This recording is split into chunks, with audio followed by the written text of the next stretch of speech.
Asy'ari dari Aswaja, saudara. Padahal Wahabi ini baru lahir abad ke-12. Aswaja udah ada dari awal, saudara, dari zaman salaf. Kok bisa yang lahir belakangan mengeluarkan Asy'ari sebagai as-sawadul a'zam, mayoritas muslimin terbesar di dunia? Tidak ada satu dunia Islam pun yang nggak ada Asy'arinya, sudah. Kok bisa-bisanya mereka keluarkan dari Aswaja?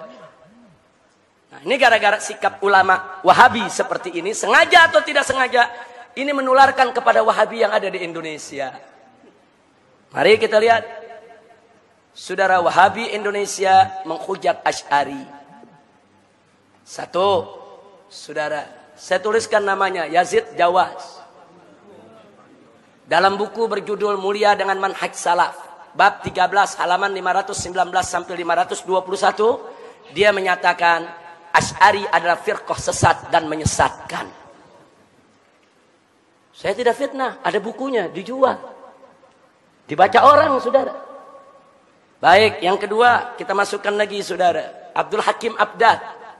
Saudara, dalam buku Risalah Bid'ah, bab 19, halaman 295, mengatakan Asy'ari adalah firqah bid'ah. Berani betul dia membid'ahkan kaum Asy'ari, saudara. Asy'ari ini mayoritas terbesar di dunia, saudara. Baik, yang ketiga, kita lihat, saudara, yaitu Hartono Ahmad Jaiz. Dalam buku Bila Kiai Dipertuhankan, halaman 165 sampai 166.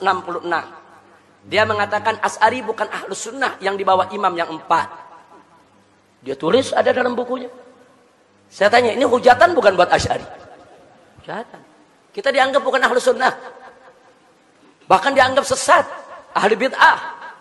Kemudian yang keempat, Mahrus Ali, ngaku mantan pengurus NU, saudara. Dia mengarang lebih dari 10 buku. Isi bukunya, saudara, menghantam habis amaliyah kaum Asy'ariyah dari kalangan NU. Jadi mereka sebut tuh yang namanya tabarukan, tawasulan, ziarah kubur, gosidahan, baca nasid-nasid Islami, saudara. Itu semuanya penyakit TBC. T-nya takhayul, saudara, B-nya bid'ah, C-nya khurafat. Dia kasih istilah. Jadi Asy'ari ini di Indonesia ini sudah mengidap penyakit TBC. Nah, penyakit TBC itu penyakit takhayul, penyakit bid'ah, dan penyakit khurafat. Ada dalam bukunya. Saya beli bukunya, saudara. Ada 11 buku yang saya beli, karangan dia. Saya baca semua. Cuman jangan saya baca nanti saya dituduh Wahabi, ya. Baca aja kan boleh untuk mempelajari. Baik, kita punya. Ini bukunya semua, ini yang kita tuliskan di sini kita punya. Saya nggak berani tuliskan di sini kalau saya nggak punya, saudara. Nanti begitu dituntut, mana bukunya? Saya nggak punya.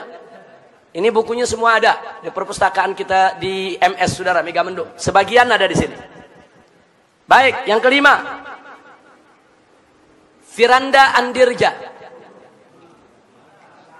Yang keenam, Khalid. Yang ketujuh, Bawazir. Yang kedelapan, Riyad Bajri. Ini semua bisa kita dapatkan dalam YouTube. Nah, Anda nggak perlu repot-repot beli. Buka YouTube ketemu. Tulis saja namanya ketemu, saudara.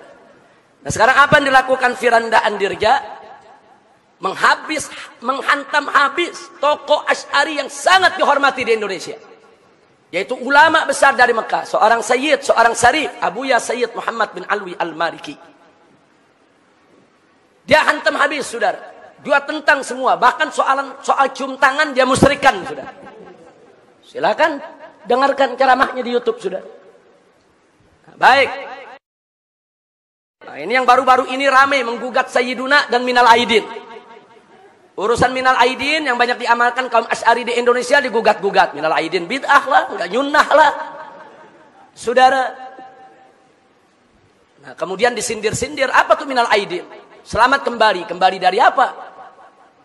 Mesti disebutin dong. Kembali dari Jakarta, kembali dari Surabaya. Masya Allah. Itu ada sindiran macam itu, saudara. Nah, jadi sekali lagi hal yang nggak penting, saudara. Mereka korek. Akhirnya timbul perdebatan di mana-mana dan bisa mengantarkan kepada perpecahan. Jadi sekali lagi hal yang nggak penting, saudara. Mereka korek akhirnya timbul perdebatan di mana-mana dan bisa mengantarkan kepada perpecahan. Ini yang belum lama ini rame, saudara, mengatakan kaum Asy'ari itu kalau ba'da sholat tuh baca-baca selawat, saudara, itu lagi nyanyi itu. Itu lagu ba'da maghrib namanya. Masya Allah, kenapa usil?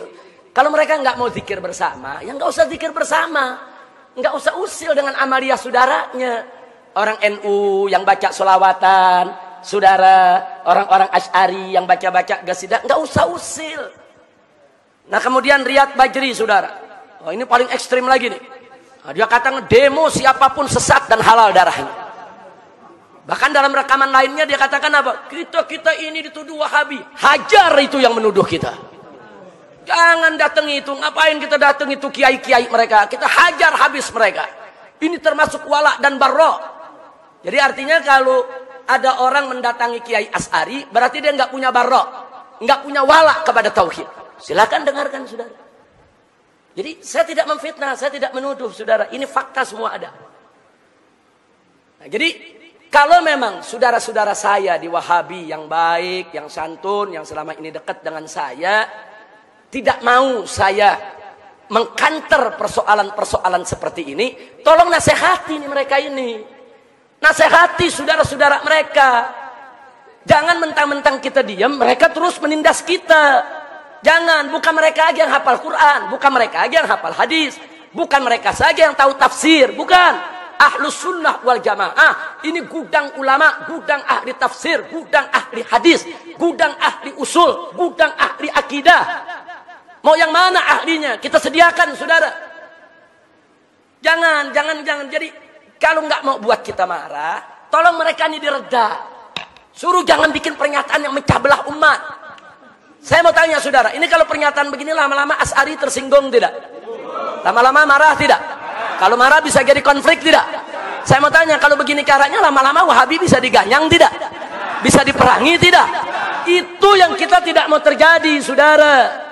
Biarkan perpecahan yang terjadi di Syria, yang terjadi di Irak, yang terjadi di Libya, yang terjadi di Yaman, tidak boleh terjadi di Indonesia.